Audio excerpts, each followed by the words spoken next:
The first time Dr. Elara saw him, she forgot to breathe. She had spent most of her career studying alien physiology on the fringes of human-colonized space.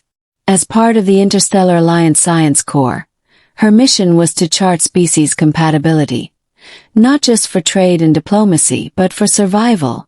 Many distant worlds offered resources that humans desperately needed, but extracting those resources often meant understanding the towering giants who called those planets home.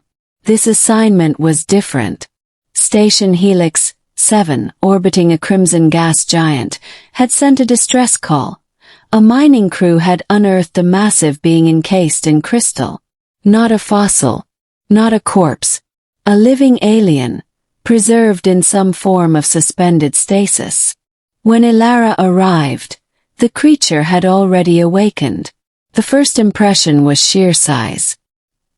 He stood at least 4 times taller than an average human, with a build that strained the reinforced docking bay walls.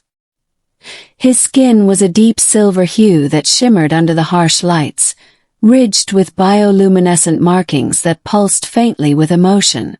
2 sharp horns curved back from his temples, framing a face that was both feral and strangely noble.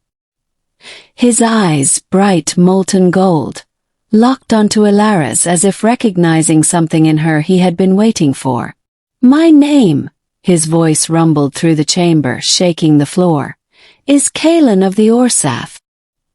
His words were strangely fluent, as though the stasis had imprinted Alliance standard into his mind. Still, he shifted uncomfortably, his massive claws curling inward. He glanced at her small frame and then at the crowd of technicians and scientists surrounding them. "I am too big," he muttered, his voice dropping lower. "You are fragile, human. Cannot belong here. I cannot be what you might need." There was a quiet in the chamber. Everyone else saw a danger. Elara, however, saw loneliness. Middle. In the days that followed, Kalen remained confined to the docking bay, a space barely large enough for him to stretch. The others treated him like a weapon waiting to detonate, guards at every corner, data probes recording every movement. But Elara was assigned as his primary contact. Her task: study his biology, ensure he posed no threat, and establish communication. Her first notes described impossibility. Kalen's musculature generated enough force to crush armored plating. His heart rate suggested both endurance and strength beyond anything catalogued. His genome carried resilience markers that made him resistant to radiation and disease. By every metric, he was a miracle of survival, an apex creation of some forgotten epoch. And yet, he was gentle. When Elara brought him food samples, his claws fumbled awkwardly with the small containers until she guided him with patient hands. When she scanned his vitals, he lowered his massive head, allowing her tiny instruments to touch the glowing lines of his skin. He often whispered apologies when his movements rattled equipment or startled nearby crew. One evening, while most of the station slept, Elara lingered. She found him staring out the viewport toward the gas giant's storm-racked surface. "Do you miss your people?" she asked softly. Kalen did not turn his head. "They are gone. My kind built worlds, fought wars, burned stars. I was meant to be a protector. But I awoke to emptiness. Only you are here." The raw grief in his voice cut through her professionalism. Elara touched the glass barrier separating them, her palm against the cold surface. To her surprise, Kalen pressed one enormous hand on the other side, aligning with hers. "Then you're not alone anymore," she said. His golden eyes softened. "Too small, too fragile. I can never be a mate to your kind. To even hold you, I would break you." Elara's breath caught. She hadn't realized how much she wanted him to say the words, mate, belonging. She shook her head firmly. Love isn't about size, Kaylin. It's about choice. And I choose to be here. For the first time, the towering warrior smiled. But the universe rarely allowed peace. Weeks later, a warning blared across Helix 7.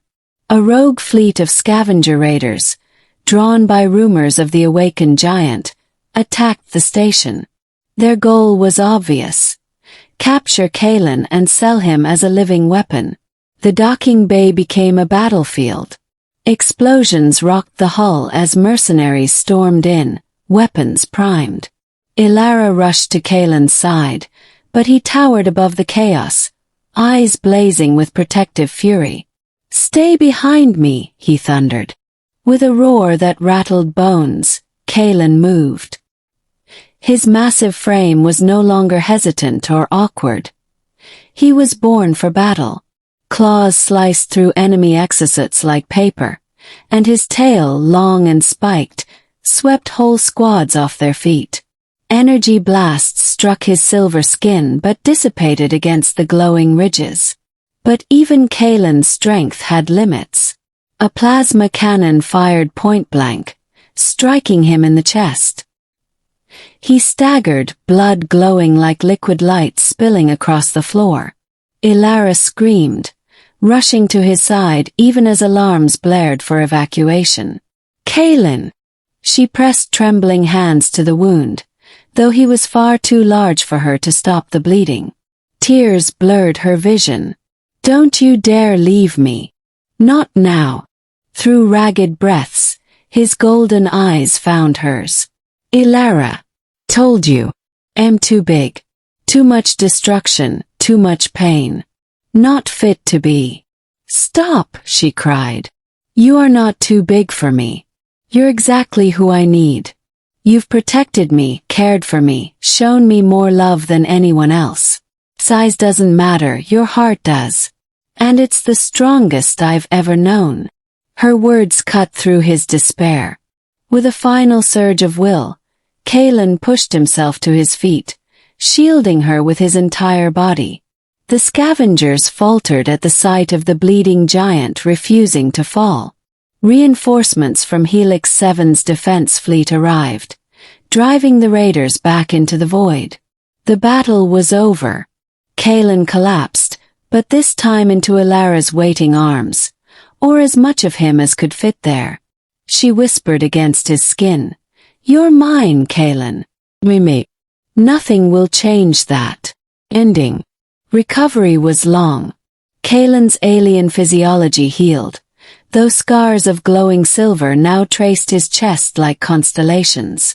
Elara never left his side, sleeping in makeshift quarters built near the docking bay to accommodate his size.